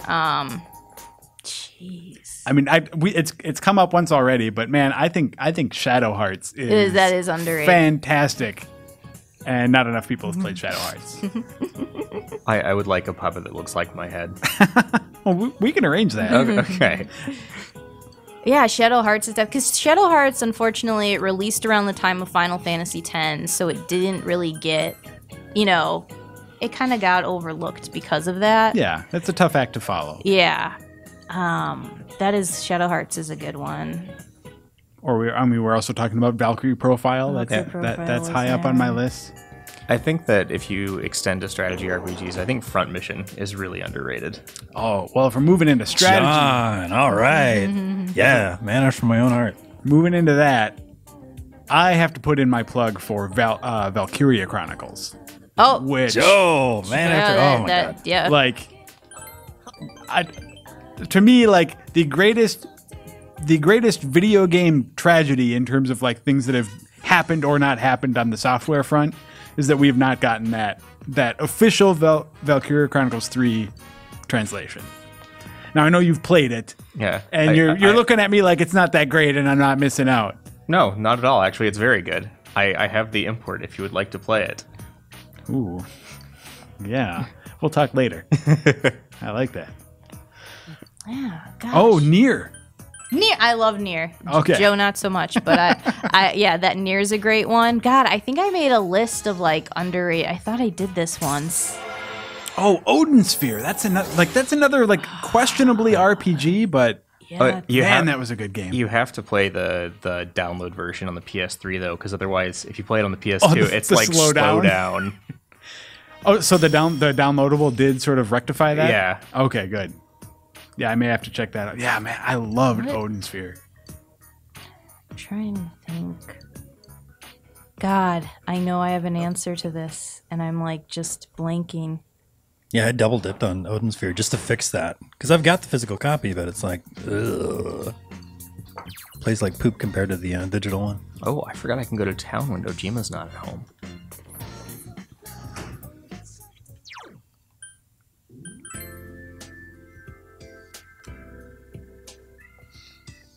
I just did that thing too about like HD remakes we'd want. Yeah. Okay. Yeah. No, yeah, this is weird. I like to because though Persona is tackles mature issues, it's not afraid to be silly either, and the humor, especially like the cast banter, is great during it. Oh, you can trade the things that you get in the dungeon for items. I need to change my underrated answer because Webby there reminded. And again, I totally forgot. Like Radiant Historia is a great option. Radiata Stories is a great option. I just can't pick. Did Rogue Galaxy get a lot of love? No, it didn't. I like that Not one. enough. Yeah. That was level 5, right? Yep. Yeah. I don't think that Radiant Historia was underrated. I think it got a lot of praise. Yeah, I suppose that's true. It wasn't. I guess the best case scenario would have been like that comes out and everyone remembers how much they love JRPGs and more of those games happen. Yeah, like Radiant Historia 2 happens, and I guess that just doesn't work. But so I can't go to the shrine at night because I'm not courageous enough. See, and that's what I'm talking about. Stuff like that is what makes me so paranoid in these games because I'm like, every single time I do something that passes the time, I'm like, was there a better way to do that? Could I have did I just waste my time raising my courage? Should I have spent time with Chie instead? You hang out with Chie, John. Because the game constantly demand reminds it. you how you don't have enough courage to say that. It's like, I bet I could have enough courage if I wouldn't have screwed up. Sorry, I have a complex. Let's ask Gia if she likes What else we got? Love for The World Ends With You. Well, I didn't Dark think that one got Cloud. underrated, though. Like, a lot of people. It's the same with Dark Cloud. Dark Cloud 2, I liked a lot. Ooh, For Heroes of Light. I'm going to have to respectfully disagree with Stealth on that one. How, Xenosaga is really popular, right? Or was it? The first one was big. Mm-hmm. I think the second one came out and was so disappointing that it just sort of ended with a whimper after that in terms of impact. But Yo, I did spend my last playthrough of Persona 4 Golden. I spent all my time trying to eat the big bullet Aya. yeah. I was wondering about that. Did you get it? Yep. You can do it? Okay. Yeah. You have to be good at everything. Okay. Like, Your diligence and courage and knowledge and all of that stuff. So, I'm trying to think of some of my favorite social links in this one. I thought that I liked the social links better in Persona 3, but is this the one where you have the drama club girl? Hers is good, if I remember correctly. The Moon social link, believe it or not, and people argue, that's with you meet her and she's such a brat to you. She's the Moon in this one, and you spend your first couple times with her, like I think it's like the 30 times, and you're like, this woman is so awful, like why would I want to get to know her? And then her social link just completely turns around and actually ended up being one of my favorite ones in the game. And in the anime, her and Chie get into it, and it is hilarious, so I recommend it for that scene alone. let's make some Persona.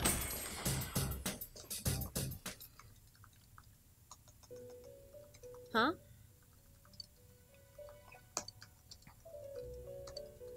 Huh? Oh, for underrated, I got one now. Oh, okay. Take some time. Legend of Mana. Okay. I like that game, like the storybook. I like building up the world. It was no Secret of Mana is always going to be my favorite. It wasn't quite there, but the game was so pretty, and not a lot of people really talk about it. So I'll be honest, I don't remember which one that is. it's okay. It's been a while. I actually went back and replayed it when it came out on PSN Classics, which, man, do I love PSN Classics just for that reason alone. Suikoden 5. I love that game. We've talked about a game with a slow start. We were discussing that, like that can turn people off. But God, that game made me feel so blindsided at every moment. And I mean, that's like a staple of Suikoden, but this one in particular just really, I was like, damn, it got me. And I remember what I like about the Suikoden games is when I play them, I like to get all the Stars of Destiny. I'm like a wreck, like. Oh, what if I'm the missable stars? Oh, screw that. Like, you have to play those games with a guide if you want to make sure you don't miss anything. Let's see. Yeah. Never mind. It was boring. Hey, live TV, everyone. Internet TV. There are lots of games that I would like to see gone back to. There are just too many series that are kind of abandoned because they didn't sell well. Mm-hmm. Like, there are a ton of great RPGs on the DS that just never got anywhere because they were, You know what I'm surprised never got a sequel is actually The World Ends With You. Like, that was one where, like, Square likes to milk their franchises for what they can, and one that's actually good that I would like to have had another game in. I don't recall, what was Nomura's involvement in that one? Didn't he do the character?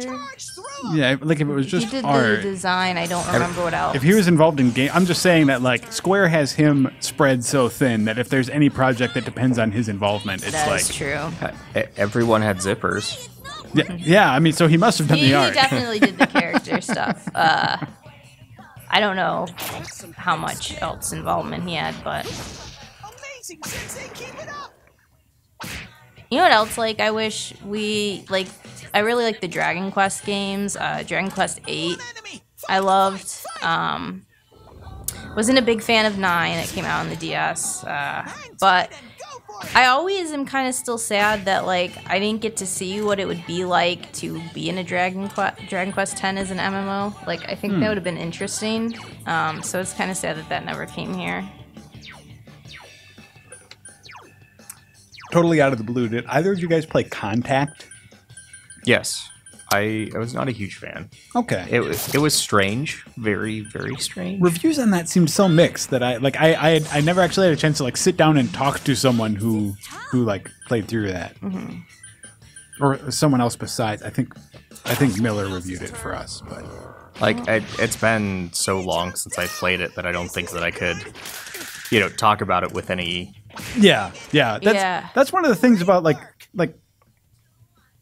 And if an RPG sticks with you, you remember it for a long time. And if it doesn't stick with you super, then it kind of fades into just the pool of general like archetypes that are thrown into the genre all the time. I remember the art style really well, but that's about it. Yeah.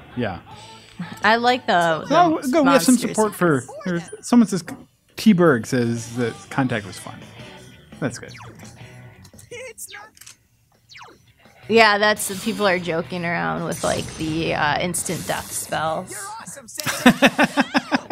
Do those ever work? In Shin Megami Tensei they do, because pretty much you not so much in 4, but like in Persona 3, you can just be like, oh, you're dead.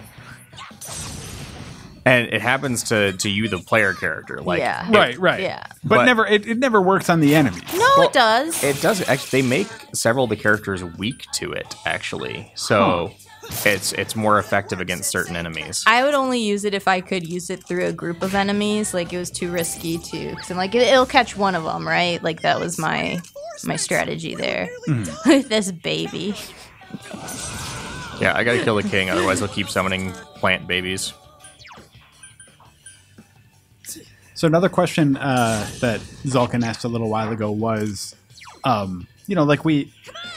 basically it's about the future and the evolution of JRPGs. Okay. Like, as sort of an open-ended concept, where do you see them going? How do you see them changing in the whether it's the next generation or just in the next few years? This has been hard for me to handle. Is I love like the 50-hour plus like really big adventures on a console, like a home console, and so after the PS2 being used to playing everything on consoles and then having to transition to the fact that like it is so expensive for developers to put games on these consoles and have to go for handhelds. Like, it's been hard for me myself to get used to adjusting to handhelds. And actually the first time I feel okay playing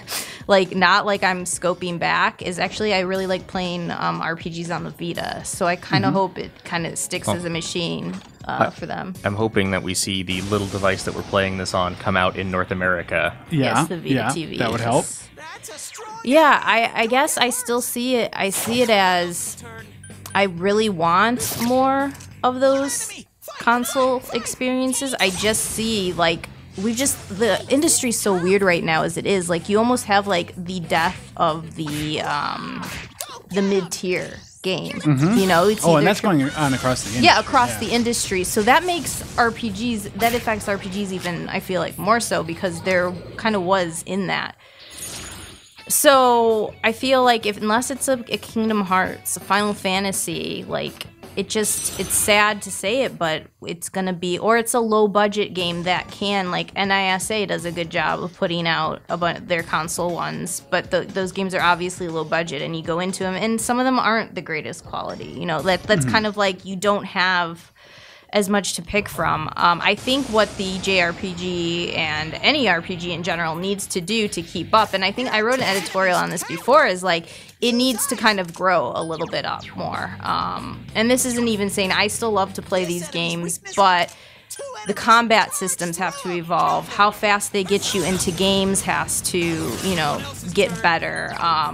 The character issues like have to be deeper, and that's why I think Persona itself has been very successful, is because it's not like standard fare. So yeah, I think talking about the evolution of JRPGs is tricky. Yeah, because it's very dependent on the audience. Yes. and the kind of audience that, you know, that these games are even able to find in the future. So I guess like what that means is, on one hand, one of the reasons these games are so popular is because they do hew so closely to like these traditional elements. Yes. Turn-based battles, you know, like all of these things that you see. So like you've got a lot of old school hardcore RPG fans, like everyone at this table, Yeah. who definitely have a love for just like the old RPG style. But you're not going to necessarily bring in a new audience with just sticking to what was popular in like 1987, right? So it's so- such a tough road. so on the now. other hand, you have take a game like Final Fantasy 13, 13-2, Lightning Returns, which like tries like deviate from that a little bit, definitely, and they end up being like divisive games because of it. Well, that's So- what I think is going to be interesting, especially with Final Fantasy 15, is I just remember, I'm like, yeah, Final Fantasy could use a shakeup, but a lot of people are like, oh my gosh, it's not a traditional battle system. Like, they were upset because it goes against, you know, and I think, oh, go ahead. I mean, on a similar note, like I would be a little bit nervous about like a Persona 5 that was just as drastic of an overhaul to the battle system as like Final Fantasy 13 was. Like that's just not like, as a fan, that is not really what I want out of a Persona game. So it sort of leaves me a little, Yeah. just like the idea of that. I don't know how I'd feel. So like that's why. It's such a weird time, and it's such a, like I said, like across, like it's not even just RPGs that are being effective, it's just like across the board. I also wonder too, like I'm waiting for that big like Kickstarter moment where like some of these, that's how they find a place. Like old, like there's so many franchises, I'm just like, I don't want to see them dormant, I want to see them come back, but you know, you kind of like have to go. Even now, like I've been going back and playing older RPGs just because I still crave that experience. I think like even what we just went through with Square with saying that stuff about Bravely Default, like oh, maybe we, you know, underestimated, you know, what this was going to do, and maybe we should have counted on this market. I think what's great about RPG fans is that we are very devoted, very dedicated, and it's an audience you can't just completely ignore either. And I think, Well, and that's something to Atlas's credit, that like they've always really known their audience very well, you know, and like put not only like tailoring games to the taste, but also just like being familiar enough to know like how well is this going to sell? How many of these should we like put out there on the shelves? Like if there's an Atlas game that you want to try and get it as soon as possible, because you can rest assured that like all the Atlas faithful are going to go out there and pick it up, and it's going to be hard to find after a while. oh yeah. So. Another level for me. Well, I mean, does anybody have any questions just about Persona 4 in general? Yeah, I suppose in the we have chat? been. Yeah, I haven't had the chance to ask you guys. I mean, maybe a question I have for you guys is what are some of your favorite social links? I mean, I already listed off a few of mine from this one.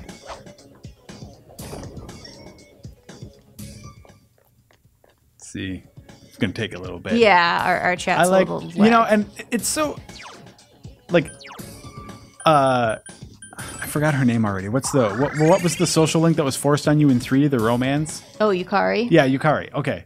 I feel like Yosuke is the Yukari of this one, not in terms of the romance, but just in terms The of bromance? like, yeah, like the game wants you to hang out with him, as much as possible. It seems like and he is an easy social. Oh my god! What? Oh gosh! Whoa there. I mean, he is. You can max out his social link very fast. That's a more diplomatic way to say that. Yeah. Okay, so there's a lot of love for Kanji. There's a lot of love for Naoto. Oh, let me ask people about that. I never got to see that social link to completion because it's one that's very hard to do. Which one, Kanji or Naoto? Naoto on the first playthrough. Is that a good one? Is that one that like I need to prioritize when I play this game again? Let's see. Some love for Broske again. Broske, I love it. Let's see, the Chariot link I think that's Chie, right? Yeah. I think that's her. I don't remember offhand. Let's see. The nurse one. I didn't like that one. Was creepy. The nurse was very creepy. Death. Oh, Death is actually a good one. Oh, recommendation to check out the Naoto link. Well, so it's weird because I have such little time outside of my job. Sometimes play extra RPGs and like the Persona, like I'm willing to play these games over and over again, and it's not a small time investment. And I think that says something that I'm still like, I get right back in it just as much. So yeah. Well, and did you mention that like you had 2 Persona 3 saves at 105 and 6 hours? Yeah. Different not just different saves, 2 different because playthroughs. I had to see all the social links. And I think Persona 4 I've completed twice, and I want to go back and play again. I mean, I don't know. Like, there's just this draw to these games that's hard to. I think it is. They've found the right balance of how to break up the dungeon crawling, the social links with the extra scenes and all that. So. Whoa. There we go. All right. You guys ready for a boss? Yeah, let's do it. Let's hit it. You got the right persona. It can be make or break. Okay, that's right. I need something that's strong against fire. Do I have one of those? I think so. John from Atlas, his favorite or his first golden playthrough was 82 hours. That seems about right. Yeah. I have a persona that's not. If you're thorough, I mean, that's. What's the thing it's again, you get that scared, like, I need to make sure I'm dungeon crawling. Like, I almost feel bad if I make my character go to bed early. Like, I try to be like, you know what's great, I think with Persona 4 Golden was like, you had more opportunities to talk to characters at night, so that helped, because then it was like, all right, it's not me constantly dungeon crawling. Plus, I already knew a lot about the game then, but yeah, I get into that. I over-prepare. Just like the story of my life. So it's no different in RPGs. Like, I'm that person who saves all their items and like has like 99 of this item just because, oh, what if I need it in this? Oh, yeah, absolutely. You get to the final boss and it's like, well, here I have 90 mega elixirs. Yeah, I didn't want to use it because I was like, what if, I have to, like, it comes in, I screw myself over somehow. I am not. I am the guy who's like, I'm out of everything because I used it all. Yeah. John from Atlas didn't get the good ending. Yeah, even after that upsets 80, me. even that after upsets 80 me, hours. John from Atlas. That really does. What? When it comes down to it, Chie's just not good enough. She can't take me away from here. She can't save me. Another question on here, Kim, was what did you think of the answer in Fess? I didn't really enjoy it that much. It's one of those things I forced myself through. I mean, they take up. There's no social links in that. Right. It's just straight dungeon crawl, like little interactions and scenes there. Just get more. It's like and for people listening who don't know, that's like the epilogue chapter that was included after. It happens after the end of the main game in Fess, and it's stars like Aegis. Yeah, so I'm not a big Aegis fan. And here's something funny. When I was in Japan last year, they love them some Aegis. Like, she was everywhere when I was buying figures, and I was like, she's pretty popular. She has some great moments at the end of Persona 3, don't get me wrong, but maybe that's why I didn't find it a must play. I guess I could say, like, it was one of those I could have, is take it or leave it, and it was when I bought it, like Fez, it was my opportunity to play through Persona 3 again and try to get all the social links that I didn't before, because you could walk your dog at night and then, run into other people and had extra scenes. I'm like a sucker for that, so. Oh, okay, so speaking of, we were talking about changes, like little changes to Golden. I am almost sure that in the original version of Persona 4, Yukiko was not vulnerable to ice, which seems totally counterintuitive. But I am almost... maybe someone in the chat can back me up on that. I think that she was, because it's usually the first boss battle. They're weak against something, and then none of the others. I don't know. Maybe she was weak against something else, though. Because I could swear that I remember trying to do the whole Bufu thing on her and being like, why is that not working? Well, because she does that. Well, maybe they changed that, though. See, someone tells me I'm right. Of course, I'm always right. Oh, here we go. Guys, don't do that. Oh, whoops. I did that. Passionate Guards. stare. I did the guards one turn too early. Yeah, I guess they changed a lot of sort of weaknesses and stuff in Golden. Well, and I appreciate that to change it up, Counting on you. I said, I've played now Persona 3 times and Persona 4 twice. So maybe I'm up for my third, I think, for Persona 4. Like I said, well, here's a question for you guys. It's actually something I've been wondering. What are you guys hoping for Persona 5? Like, obviously, I was talking about how I think this is going to be a tough cast to surpass, and I really hope that's better. I hope the dungeons are even more crazy than this, more fun to kind of, loot and find, like, secret, places of treasure chests and stuff like that. So people in the comments should answer that, but, like, before we get too deep into it, what do you think are the core elements of Persona that can't change for Persona 5? Oh, you cannot get rid of social links. Okay. You get rid of social links and I'm out. No. Yeah, that can't change. I think you need to... Here's something interesting. Do you think they should break away from the school? See, I would put that in the category of something that can't change. It cannot. Like, it's got to be... It's got to be school life. It's got to be, sort of teenage cast. Mm-hmm.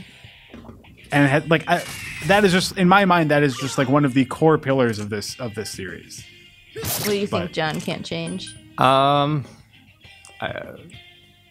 don't know. I actually really trust the Persona team to create whatever it is that they want to create, and I think it'll be good. I wouldn't have any issues if they left kind of school life, as long as they still had kind of equivalent stuff in social links. Let's see, yeah, we've got Stealth says we need a school, we need turn-based battles. Ronnie Barzell, social links. This is interesting. A mundane real-world setting. I think that is part of the appeal. I don't know if I'd put it in necessarily the like can't change category, but like part of the appeal is the fact that like on one hand, like for half the game, your character exists in a very ordinary, like going to school, talking to friends kind of world. And on for the other half, your characters go to this just like bizarre demon, like, ethereal plane stuff. So like, I think that sort of interplay between those two things, it is important. That is an interesting observation there, I think. Hey, do any of our listeners or watchers or viewers remember what the little guys are weak against? Because I don't. Oh yeah, the little prince guy. I don't remember. Let's try. Oh, Chie. That little dude's freaky as hell. I love the design. I also love the Persona designs, but like the monster designs in this are a lot better than what you had in P3. Well, the other thing I kind of like about the Persona thing is like it's interesting to see how the characters sort of, I don't know, like monstrous forms take shape. Like how that character's dark side is sort of imagined as a as a creature.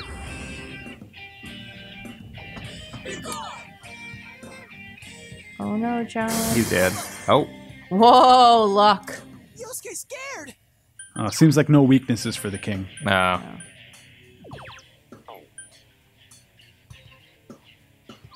See, now when I did this fight, Just kill the her king first. ran away. Yeah, we'll just keep going after Yukiko.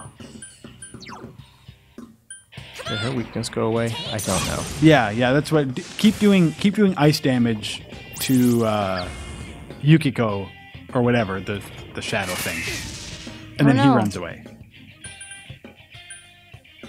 John, you're risking it. No, because Yosuke's got a turn, and he's my healer. So much better to have control over your complete party. Yeah, it really is nice.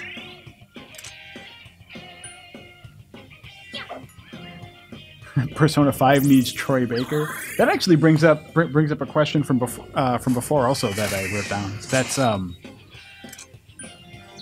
lot of games do the whole like fully voice acted cinematic thing.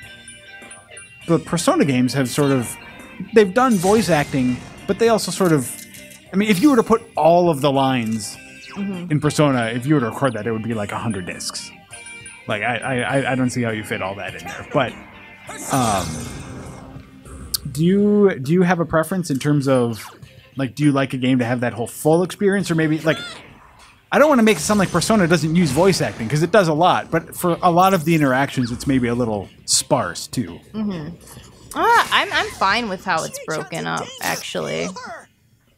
I never noticed it where I was like, oh, I wish this was voice. Oh, I love how they help each other in this. So cute. I think they do it well, because I think too, like Atlas, God, I remember when I did that piece, just like all the dialogue that they have to translate. Gosh, it's a lot. Have everybody voice all of that. Oh, yikes. Yeah, for me, it's... I don't have a preference about voice acting as long as whatever is there sort of serves the story and serves the character as well. You know? Like, I'm not one of those... Like, I don't think it's a big deal that Zelda doesn't have voice acting. Or doesn't, you know, that Link isn't talking. Well, just like we were talking about earlier with the silent protagonist. Yeah. I think it would work in the right setting. Man, people are really talking about Mara. I'm just not going to bring that up. Jason. Super Mario Brothers. Jet Grind Mara. Yeah, there's some really good stuff going on in the chat. No! Yeah, this is not going well for me. So we are winding down to just a few minutes left here. So I want to remind people that if you want to win that art book, can you hold that up for us? There we go. If you want to win the art book, just send an email to kim@gameinformer.com with the subject line art book. And after stream, she will pick one of the entrants at random and get in touch and get shipping information and all that good stuff. So You know you want it. yeah, as a thank you for watching and for participating, this has been a lot of fun. It's like RPG fans are so passionate about it. That's why I love. That's why I said this had to be when we were talking about. I'm like, it has to be a live show. Like, there has to be that interaction, because it's so hard to get in a replay with Dan. He is unbearable when it comes to this stuff. He so really is. I wanted this to be just as much as their chance to talk about the genre as it is ours. So I mean, you know, like I said, this is about you guys. That's why I'm making sure to ask you guys some questions, because I actually do want to know what you guys think. Like, God, I always hearing people's different takes and interpretations and kind of what made them like the games. Like I said, I'll always love Persona 3 for what it did for me during that PS2 era. Like, I just got so addicted to that game and just loved every minute of it. And I think when you find those games that you just have that instant love for, and you are... When I like a game when it doesn't feel like I'm grinding. Yeah. This show is called Grind Time, but let's just let's let me be honest with you. Like, you are grinding a lot in Persona, and I was having such a blast that it didn't feel like I was grinding. And I think for me that's a testament to how much I enjoy something. Yeah, that's always a good sign. And like, I always kind of laugh a little bit when people like in defense of grinding are like, hey, it's not a big deal. You just, sit down for 2 hours, pour yourself a drink, and then you just grind. It's like, well, like sometimes like I've had fun doing that. I won't say that I haven't, but like in terms of, that's just not the most engaging way to like keep people wrapped up in your game, Yeah, for sure. So, all right. I wonder how we're doing on this. I'm not doing great. I'm a little underleveled because I kind of powered through that dungeon. Oh, okay. It's the thing. Persona will get you every time. That's why I always overdo it, because I'm like, oh man, this isn't, I want to be prepared. You keep killing Chie. It's hurting my feelings. It's not my fault, I swear. I'm kidding. I know we went into it underleveled, but in so much of this, like this show, I want it to be more about the discussion than anything else, and I hope that's kind of how you guys feel. So yeah. And if you had a good time, you should tune in next month after we'll be after E3. It'll be after E3, so we'll have a bunch of new RPG stuff to talk about. Well, probably not a bunch, but we'll see what's at the show. There might be some surprises. I always make sure I walk around the show floor and see if anything catches my eye. But there's some big RPGs that are going to be there. We have Dragon Age Inquisition, The Witcher, Wild Hunt, I think, coming up.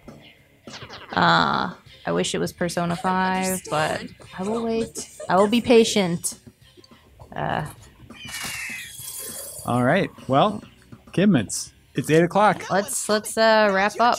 But yeah, and any ideas you have, like if there is some series that you guys would like to see us cover in the future, send me an email and we'll discuss. And I mean, like I'll take it into consideration. I'm very in. Like I said, I don't want this show just to be, it's about you guys as well. So I want to get as much input as I can,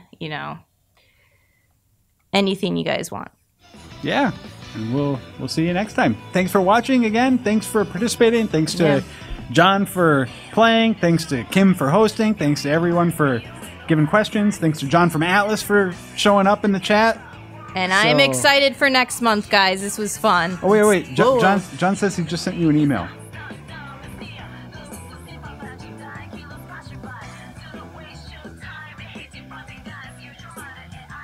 Oh, looks like a giveaway code. Oh, somebody in my email might be getting something nice. All right. Oh, yeah, maybe you can choose a second place winner. Yep. And send that out too. Awesome. Well, thanks everyone for being a part of it. It was fun. It was a ton of fun. Thank you. Bye, everyone.